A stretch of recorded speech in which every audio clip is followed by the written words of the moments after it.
কাবা ঘরের 4টা কর্নার আছে। একটা কর্নারের নাম হচ্ছে রুকনুল হাজারিল আসওয়াদ, এটার নাম হচ্ছে ব্ল্যাক স্টোন কর্নার, যেখানে হাজরা আসওয়াদের পাথর আছে।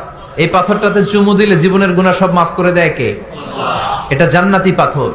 কিয়ামতের দিন এই পাথরকে আল্লাহ একটা জিহ্বা দিবে, ঠোঁট দিবে, দুটা চোখ দিবে, আর কিয়ামতের দিন আল্লাহর সামনে দাঁড়িয়ে এসে সাক্ষ্য দিবে যে আল্লাহ তোমার এই বান্দা আমার চুমু দিয়েছিল, এ দিয়েছিল, এ দিয়েছিল, এদের সবাইকে মাফ করে দাও। তো হাজরা আসওয়াদের কর্নার আর কাবা ঘরের যে স্বর্ণ দিয়ে খচিত দরজা, এই হাজরা আসওয়াদের কর্নার আর দরজার মাঝখানে ছোট্ট একটু জায়গা, এটারে আরবিতে বলে মুলতাজাম। আমার সাথে সাথে পড়েন, এটারে আরবিতে কি বলে?